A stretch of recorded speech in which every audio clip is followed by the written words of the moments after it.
Hello, lovely people. Welcome to this deeper dive into the image studio of 3D AI Studio. In this tutorial, we're going to take a closer look at all the image generation functions, and we're going to generate an image that is super readable by the Image to 3D AI.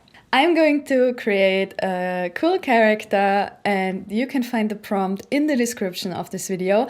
And if you like, of course, create your own design while following along. And once we have generated this image, we're going to bring this straight into 3D in the next lesson. So let's create some cool character art together. This video is a paid partnership with 3D AI Studio. Let's start with the image generation. And for this, of course, we need a prompt. We can choose any of these models that you find here. In my case, I will use Nano Banana Pro since it is one of the best currently. And if you want to have quick access to your favorite models, you can always give them a little heart and they will appear up here in the quick start. And you can reorder them up here. So let's go into Nano Banana, clear any previous prompts. One of the most important things that can help you build better images from the start is the craft prompt function. And the prompt crafter is really useful. One second, that's not working here. We need a new take. Since 3D AI Studio is updating their interface faster than Buzz Lightyear is flying, the prompt crafter has now been replaced by the prompt helper, which is a full-blown AI chatbot interface where you can type in your ideas and then have it refined by the AI as if you would talk with any other AI chatbot. This will cost you 1 credit on starting up a chat, and you can include up to 3 reference images. So with any AI, you might have heard the phrase garbage in, garbage out. Iterating costs energy, and this in turn costs money. So let's take extra care about the prompt that we feed into the AI to be very specific and very clear on what we want. Even though the prompt crafter now became the AI prompt helper, there are still 4 basic considerations you should keep in mind when telling the AI what you would like to see. First is the prompt, the actual thing that you want. Then there is the style, the look, and the color palette. Then there are negatives, something that you don't want to see in your model. And then there are references. So if you have some images that you want to include to give the AI some cue on what you want to see in your model, and this might be a whole scene, a specific lighting situation, a specific visual style, you can tell the AI exactly what part of the reference image you want to refer to. And the prompt helper is there for you to help you craft a prompt that is as readable by the AI as possible, so that you don't have to spend credits on mediocre generations. So you see that no matter what tool you use to craft a prompt, the basic principles stay the same. So I want to create a cute cat girl wearing a top and jeans shorts, has bob hair, a bushy tail, cat ears, and no thin whiskers. Here we have the exclusion, because I don't want any very thin strands coming out of her face, which the 3D AI might have some problems with.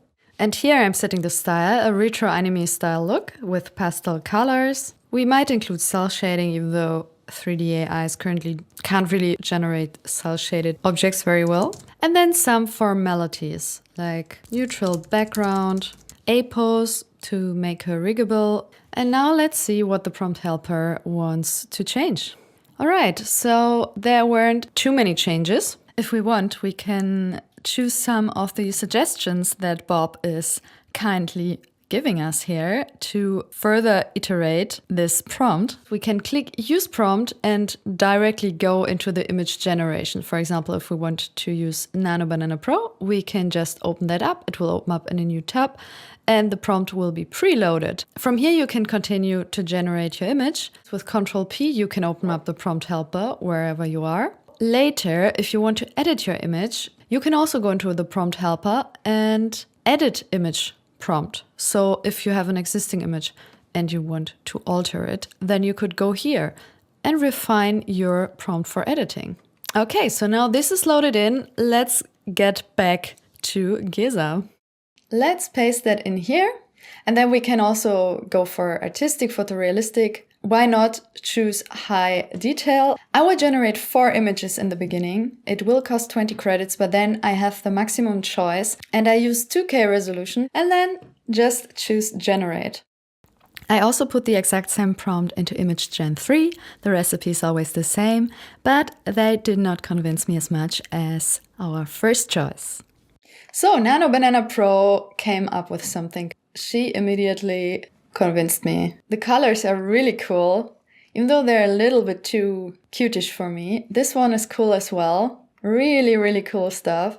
Just a quick word about why did I choose this model and not one of the others. These one from Image Gen 3 were not really my favorites. I didn't really like the overall style. The silhouette was great, but for example, she has these shoelaces, which I'm not a big fan of. Also, I looked for things like clean silhouette and over readability in a thumbnail. And here in the first generations that we had, she just looked the most put together. She didn't have too many details, like here with the backpack. She's cool, but she's very orange, and I wanted to keep it more in line with my preference for pinkish colors. And this girl really stood out to me because the color scheme is already pretty lovely. I love the pastel, iridescent, neon style. Once you decided on a favorite, you can select the image and click Edit and choose a model. I will continue with Nano Banana Pro because it gives the best results so far. Then the image will automatically be loaded and you can tell the AI what should be altered. Stick with one major change per prompt instead of putting multiple wishes in one change. It is better to iterate step by step. So this is my adjustment here, and I give her some extra traits and adjustment of the color palette. All right. So let's take a look at our dashboard. Here we have all of our results. Of course, we could create a project again, like with our beloved robot Bernard, but also we can see the branches of the images that we created. And in this way, nothing is ever lost. You will keep your versions and all the things that you worked on. You can very easily restore things or pick it up at a later time. Okay, so now that we have an image that we are satisfied with, the next thing is convert her into a 3D render. I want to switch my character into a 3D render style using a reference image. Remember that using images as references beats using pure language. Very much how it is with us humans. Using a 3D render style will make it easier for the AI to convert the image to 3D later. Opening the image, load into Image Studio, go to Edit, choose Nano Banana Pro, and then you can choose another image that looks in the way that you want. For example, I created her a little bit earlier, a little Kung Fu lady. And then you can say recreate the first image in the style of the second image. In this way, you can be pretty sure that you will get a similar result. So let's try it. 2K, and I will go for 2 images. And here we get some results already in Nano Banana Pro. So, okay, that looks just adorable. So here she got a little bit more of a 10. We have another result. I think that is my favorite. Even though she's cute as well. Oh man. So who do we choose? Guys, help me out here. So now that we have our character, I will just do a quick quality check before we go to the 3D generation. So I think this image is very good for 3D generation. It has very clear materials, nothing that is too complex or any kind of stuff that could intersect or any strange posture or anything.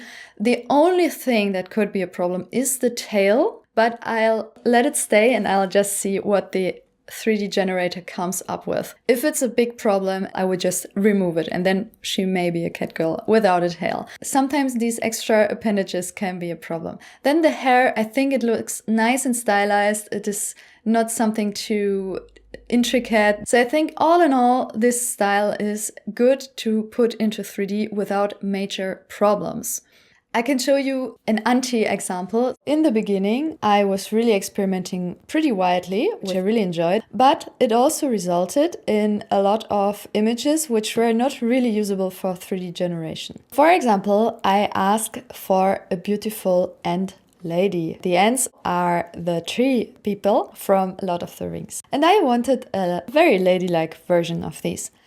So I generated a 3D model of her with Hunyuan. It worked reasonably well, but you should keep some things in mind. First, the image has a background, and even though here it worked alright, a background can leave artifacts, then the character is not fully in frame. If you only need a bust, perfect. But keep in mind that the AI will probably only generate what is shown in the image.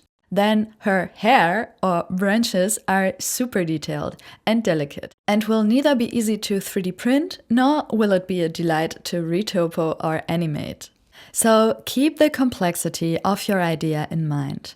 That is why I aim for a clear silhouette, no flimsy or super thin parts like whiskers, and no crazy flowing garments for our character here.